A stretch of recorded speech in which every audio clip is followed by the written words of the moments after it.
সত্যিকারের ইসলাম প্রতিষ্ঠিত করছেন, নানা রকম যুক্তি আছে, তর্ক আছে, সেটি নিয়েই আজকের আলোচনা। তবে তার আগ দিয়ে নোয়াখালী বিজ্ঞান ও প্রযুক্তি বিশ্ববিদ্যালয়ের শিক্ষার্থীরা যে কাওয়ালি সন্ধ্যার আয়োজন করেছে, চলুন আমরা একটু গান শুনি সেই কাওয়ালি সন্ধ্যার।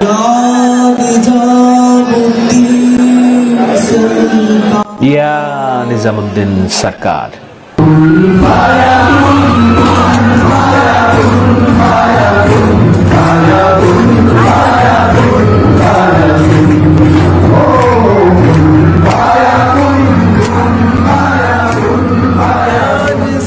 নিজামুদ্দিন সরকার হলো আউলিয়া, ভারতের শ্রেষ্ঠ আউলিয়া। ফায়াকুন কুন ফায়াকুন, ফায়াকুন ফায়াকুন, অর্থাৎ আল্লাহ যেটা চান সেটাই হয়ে যায়, বলেন হও এবং হয়ে যায়। এই গানের মধ্য দিয়ে স্রষ্টার মহত্ব প্রচার করছেন শিক্ষার্থীরা। দলে দলে কাওয়ালি গাচ্ছেন, যেখানেই হচ্ছে কাওয়ালি সন্ধ্যা, এইসব কাওয়ালি গানের মধ্য দিয়ে স্রষ্টার যে মহত্ব সেটা গানের মাধ্যমে, ভক্তির মাধ্যমে প্রকাশ করার চর্চা করছে তরুণরা। দ্বিতীয় এই স্বাধীনতা অর্জনের পর তারা কাওয়ালি গানের স্বাধীনতা পেয়েছেন। কিন্তু যেই কাওয়ালি গান হচ্ছে, এই গানের স্রষ্টা কে, তার সম্পর্কে কি আপনারা জানেন কেউ? কোন প্রেক্ষিতে এই গান রচিত হয়েছিল? কেন নিজামুদ্দিন সরকারের কথা দিয়ে শুরু হলো এই গান? আপনাদের কয়জন জানেন ইতিহাস? আমি একটু মনে করিয়ে দিব। তার আগ দিয়ে চলুন গানের মাঝখানের দুটি লাইনের কথা আমরা শুনি। জব কাহি পে কুছ নেহি থি নেহি থা, ওহি থা ওহি থা। যখন কোথাও কোথাও কোথাও কেউ ছিল না, তখন ও ছিল আমার সাথে, তখন সে ছিল আমার সাথে, সেই ছিল আমার সাথে। ও যে মুঝকো সামায়া, ও যে তুমঝে সামায়া। ও আমাকেও বুঝিয়েছিল, আমাকেও আগলে রেখেছিল, তোমাকেও আগলে রাখবে, তোমাকেও আগলে রেখেছে। মৌলা ওহি থি ওহি থা।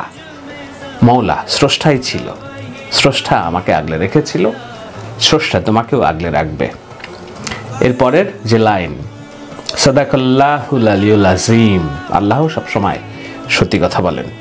সাদাকা রাসূলুহুন নবিউল করিম, আল্লাহর নবী যে নবীগুলোর শিরোমণি, সেও সত্যি কথা বলেন। আপনাদের অনেকেই বলবেন যে আমি ইসলাম সম্পর্কে খুব বেশি জানি না, সুতরাং এগুলো নিয়ে আমার আলোচনা করা ঠিক না। আমি ইসলাম ধর্ম, এর ব্যাখ্যা, এগুলো নিয়ে আলোচনা করছি না। ইসলামের ইতিহাস, ইসলামের প্রেক্ষাপট, উপমহাদেশে ইসলাম কিভাবে এলো, সেটির ইতিহাস, সাধারণ ইতিহাস থেকেই এই আলোচনাটা। দেখুন, এই গানের স্রষ্টা হচ্ছে এ আর রহমান, আল্লাহ রেখা রহমান। এ আর রহমান হচ্ছে শুধু ভারত না, পৃথিবী, দুনিয়া জোড়া বিখ্যাত, দুনিয়াতে সেরা বিখ্যাত কয়েকজন সুরকার এবং সুরস্রষ্টার একজন। আল্লাহ রেখা রহমান ব্যক্তি জীবনে কে নিশ্চয়ই আপনাদের অনেকেই জানেন, আবার অনেকেই জানেন না। যারা জানেন না তাদের জন্য একটু ধরিয়ে নেই। 1967 সালে জন্ম নেওয়া এ আর রহমানের পুরো নাম হচ্ছে এস দিলীপ কুমার। তার বাবার নাম আর কে শেখর। এই এস দিলীপ কুমার এবং তার বাবা, তার পুরো পরিবার যখন বিধ্বস্ত, বিপর্যস্ত, প্রত্যেকটা পদে পদে তাদের ধ্বংস, প্রত্যেকটা পদে পদে যখন পরাজয়, প্রত্যেকটা পদে পদে যখন অস্বস্তি, প্রত্যেকটা পদে পদে যখন বীতশ্রদ্ধা, প্রত্যেকটা পদে পদে যখন মানুষের টিপ্পনী, তখন নিজামুদ্দিন আউলিয়ার দরবারে তাদের হাজির হয় তার পুরো পরিবার। সেখানে যেয়ে ইসলাম গ্রহণ করেন এ আর রহমান। এস দিলীপ কুমার থেকে তার নাম হয় এ আর রহমান, আল্লাহ রেখা রহমান।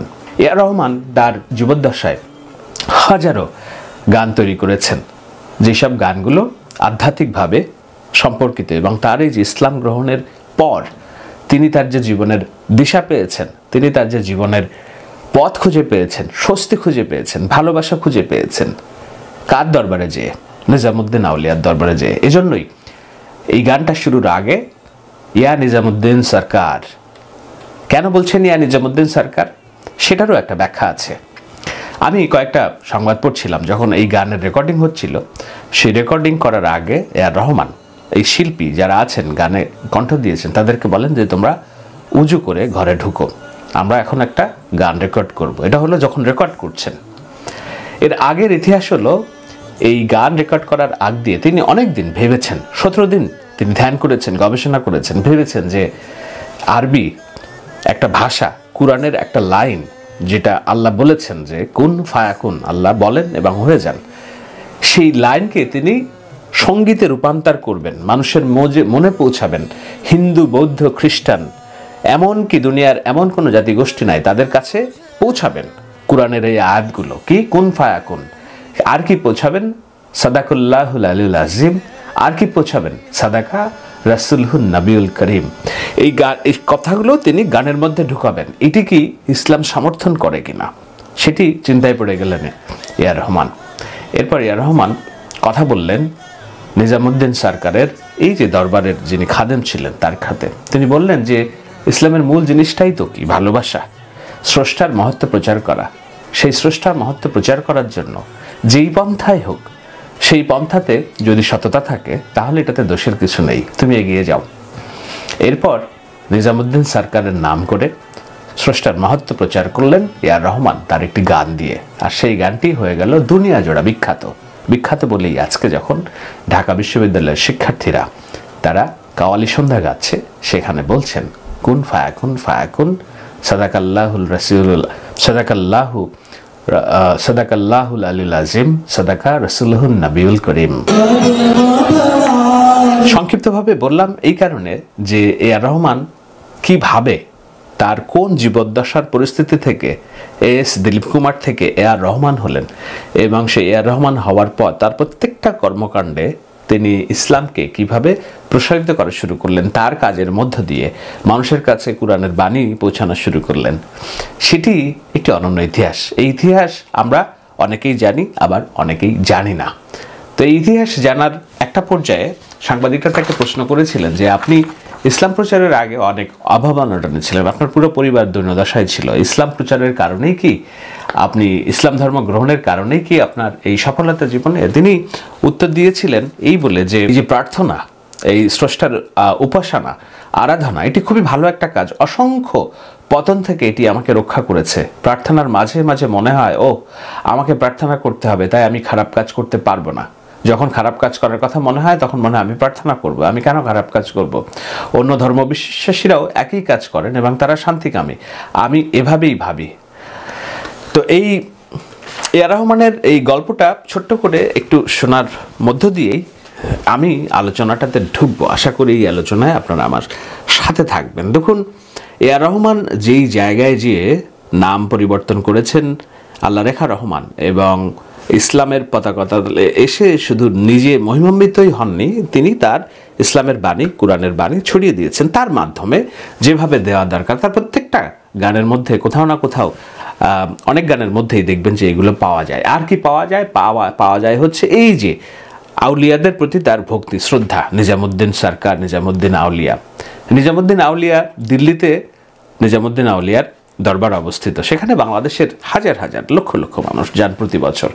শুধু বাংলাদেশের না, সারা পৃথিবী থেকে মানুষ আসেন। কেন আসেন এই কারণে যে নিজামুদ্দিন আউলিয়া সেই আউলিয়া, এমন ধর্মপ্রচারক যিনি ভালোবাসাকে আল্লাহ প্রাপ্তির একটা অন্যতম মাধ্যম হিসেবে প্রতিষ্ঠিত করেন। বলেন যে ভালোবাসা ছড়িয়ে দেওয়ার মধ্যেই তুমি স্রষ্টাকে খুঁজে পাবা।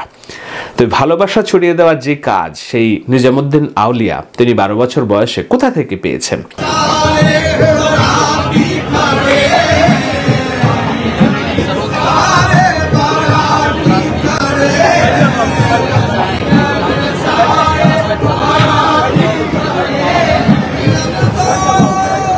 ফরিদুদ্দিন গঞ্জেশকর মাওলানা, তার কথাবার্তা থেকে, তার বাবার মুখ থেকে শুনতেন ফরিদুদ্দিন সাহেবের কথা।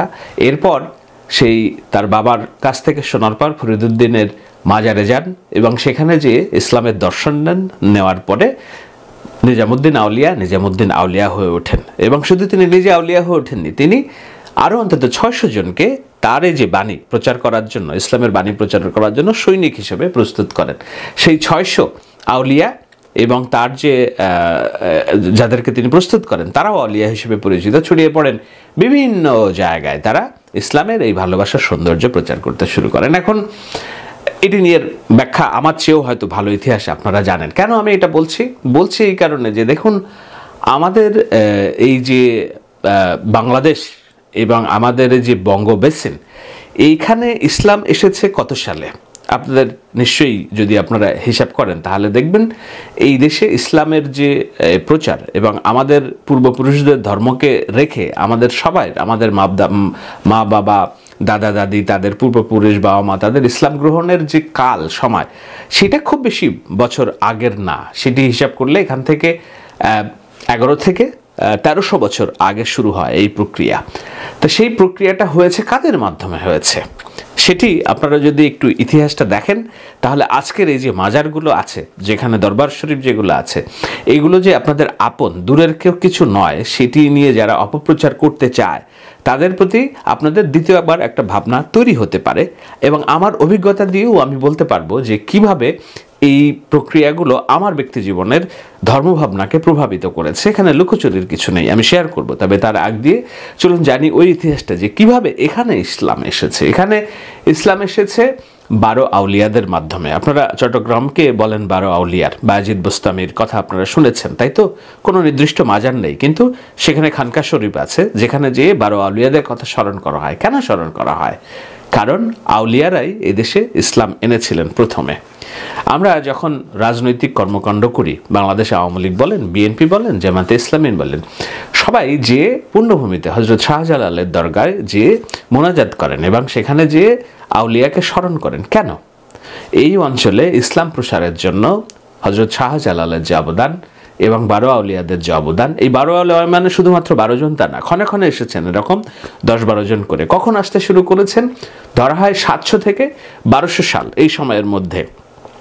এর মধ্যে সবচেয়ে মূল্যবান যে সময়টি ধরা হয় সেটি হলো 1204 সালে এই বঙ্গীয় দেশের যে রাজা ছিলেন লক্ষণ সেন, সেই লক্ষণ সেনকে, সেন বংশের শেষ রাজা লক্ষণ সেনকে পরাজিত করে যখন ইখতিয়ার উদ্দিন মোহাম্মদ বিন বখতিয়ার খলজি এখানকার এই উপমহাদেশের রাষ্ট্র ক্ষমতা তার আয়ত্তে নেন, তারপর থেকে পারস্য থেকে নানান রকম আউলিয়ারা এই দেশে আসতে শুরু করেন। এবং এই দেশে আসতে শুরু করে তারা কি করেছেন? তারা কি তরবারি দিয়ে মানুষকে ঘাড়ে কোপ দিয়ে ইসলামের পথে নিয়ে এসেছেন? না, তারা সেভাবে নিয়ে আসেননি। তারা এনেছেন আউলিয়াদের, এনেছেন তারা এনেছেন স্কলারদের, যারা মানুষকে ইসলামের যে বাণী, শান্তির বাণী, সহাবস্থানের বাণী, একজন দলিত হিন্দু সম্প্রদায় কিংবা নিম্নবর্গের হিন্দু সম্প্রদায়, তারা যে একত্রে উচ্চ বর্ণের হিন্দুদের সাথে মিশতে পারত না, তারা যে সামগ্রিকভাবে নিগৃহীত হতো। প্রত্যেকটা মানুষ জন্মগ্রহণ করে তার ডিগনিটি নিয়ে, তার আত্মমর্যাদা নিয়ে। তখন যখন সে দেখে তার আত্মমর্যাদা ভুলুণ্ঠিত হয়, কেউ মূল্য দিচ্ছে না, তখন সে নিজের শান্তি খুঁজতে থাকে, তার মর্যাদা খুঁজতে থাকে। তো যখন আউলিয়ারা এই দেশে আসতে শুরু করলেন এবং তাদেরকে কে নিম্নবর্গ, কে উচ্চবর্গ, কে ধনী, কে দরিদ্র, এটা না দেখে যখন সবার সাথে বুকে বুক মেলালেন, কাঁধে কাঁধ মেলালেন, কোলাকুলি করলেন এবং বললেন যে আল্লাহ সবসময় সত্যি কথা বললেন, আল্লাহর চোখে সবাই সমান, ইসলামের চোখে সবাই সমান, তখন তারা দলে দলে ইসলাম গ্রহণ করা শুরু করলো। সেই যে দলে দলে ইসলাম গ্রহণ করা শুরু করলো, আমি জানি না, আপনি জানেন না, আপনারা যারা দেখছেন তাদের হয়তো পূর্বপুরুষ জানে না, কিন্তু তাদের 4-5টি 6-7টি জেনারেশন যদি পূর্বে আপনারা দেখেন, তাদের কেউ না কেউ ভিন্ন ধর্মের ধর্মী ছিল। কেউ হিন্দু, কেউ এখানকার আর্য ধর্ম যেগুলো আমরা বলি, এবং অন্যান্য বৌদ্ধ, খ্রিস্টান, এগুলো থেকে মুসলিম হতে হতে আজকে ভারত পৃথিবীর দ্বিতীয় বৃহত্তম মুসলিম রাষ্ট্র, পৃথিবীর দ্বিতীয় বৃহত্তম মুসলিমদের বসবাস ভারতে, আর বাংলাদেশ অন্যতম পৃথিবীর অগ্রসরমান একটি মুসলিম রাষ্ট্র। সেই মুসলিম রাষ্ট্রে অনেক রকম এই আউলিয়াদের এবং তাদের শিষ্য, তাদের শিষ্য, তাদের শিষ্য করে অনেকগুলা নানান রকম ডালপালা বিস্তার হয়েছে। সেই ডালপালারই অংশ হচ্ছে আজকের মাজারগুলো। অনেকেই বলেন যে এই মাজারগুলো হচ্ছে শিরকের জায়গা। কেন শিরকের জায়গা? এখানে যে মাজারে সিজদা দেওয়া হয়, কবরে সিজদা দেওয়া হয়, হতে পারে এটি শিরক, হতে পারে, নিশ্চয়ই এটার বিধান আছে। কিন্তু এই শিরক কাকে সিজদা দেওয়া হচ্ছে, এটি হলো, আমি ব্যক্তিগতভাবে দেখি, আমি আগেই বলেছি, আমি ইসলামের স্কলার নই, আমি কেবল ঐতিহাসিক তাৎপর্য থেকেই ঘটনাটার ব্যাখ্যা করছি। এই কারণে ব্যাখ্যা করছি, আমাদের সামাজিক স্থিতিশীলতা, সামগ্রিকভাবে আমাদের এগিয়ে নিয়ে যাওয়া এবং আমাদের রাষ্ট্রের স্থিতিশীলতা, এই সমস্ত কিছুর সাথে আজকের ঘটনাপঞ্জিগুলো খুবই ওতপ্রোতভাবে জড়িত। এই কারণে জড়িত যে আপনি মাজার ভাঙার নাম করে একজনের হৃদয় ভাঙছেন, যার হৃদয় ভাঙছেন তার আত্মমর্যাদায় আপনি আঘাত করছেন। একজন ব্যক্তির যখন আত্মমর্যাদা, তার বিশ্বাসের জায়গা, ওই যে এআর রহমানের গান, যে আপ কাহি পে কুছ নেহি থি নেহি থা ওহি থা, ও যে মুঝকো সামায়া, ও যে তুমসে সামায়া মাওলা ওহি থি, মাওলা ওহি থি।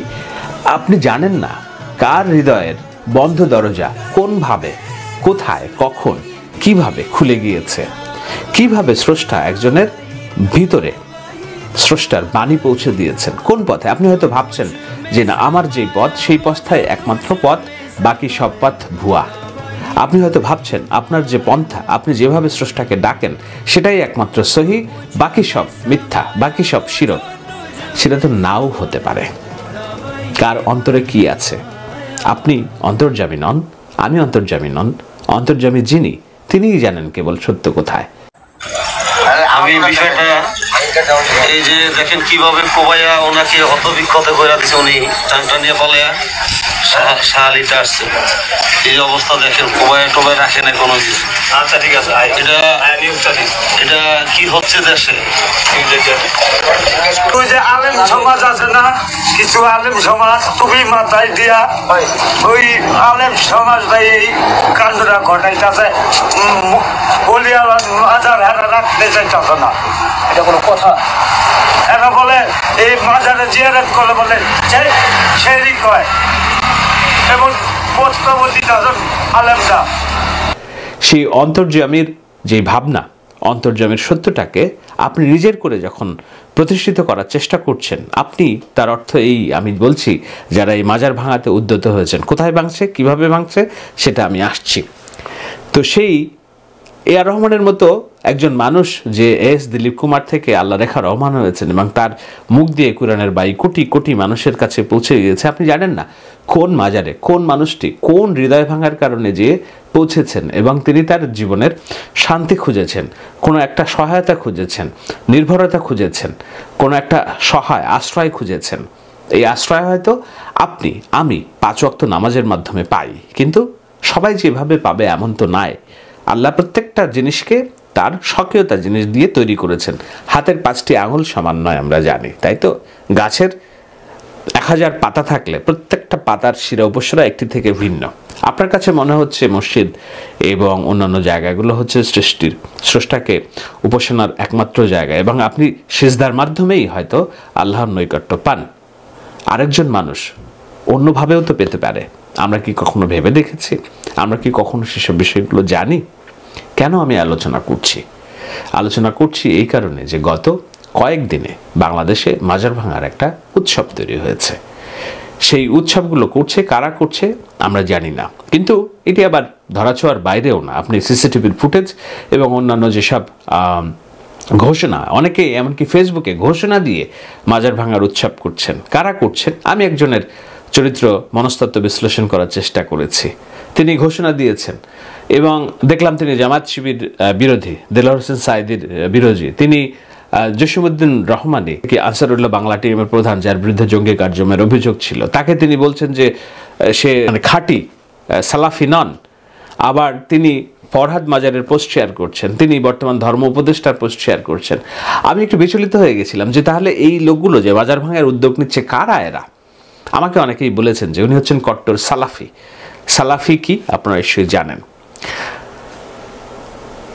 এই মানুষগুলোর ভেতরে যে হিংসা, আমি কাউকে ব্যক্তিগতভাবে দোষারোপ করছি না, কোনো গোষ্ঠীকে আমি শত্রু হিসেবে চিহ্নিত করছি না। আমি সামগ্রিকভাবে একটু সচেতনতা বাড়ানোর চেষ্টা করছি। এই কারণে চেষ্টা করছি যে এর মধ্য দিয়ে আপনি হয়তো ভাবছেন আপনি ভালো কাজ করছেন, কিন্তু এর মধ্য দিয়ে এমনও তো হতে পারে যে আপনি আরও একজন এআর রহমানের তৈরি হওয়ার পথরুদ্ধ করছেন। এমনও তো হতে পারে যে যেই ব্যক্তি যার পাশে কেউ ছিল না কোনো দিন, অসহায়, সে অসহায় তার নিজের ভিতরের আত্মার শান্তি খুঁজতে কোথাও যেয়ে তিনি সাহায্য পাচ্ছেন, স্রষ্টার নৈকট্য পাচ্ছেন, তার সেই শান্তিটুকু আপনি বিনষ্ট করছেন, তার সেই আশ্রয়টুকু আপনি বিনষ্ট করছেন। এমনও তো হতে পারে, এটাও তো হতে পারে যে এই মাজার এবং দরগা আউলিয়াদের প্রতি অশ্রদ্ধার মাধ্যমে আপনি ইসলামের যে রুট, ইসলাম এই উপমহাদেশে কিভাবে আসলো সেটার সত্যকে আপনি অস্বীকার করতে চাচ্ছেন। অস্বীকার করে কোন ইসলাম প্রতিষ্ঠা করতে যাচ্ছেন আপনি? বিশেষভাবে স্বনির্বন্ধ অনুরোধ তাদের কাছে, উপমহাদেশে ইসলামের প্রচার কিভাবে আসলো এবং সেই আজকের ইসলাম আমরা যেটা পালন করি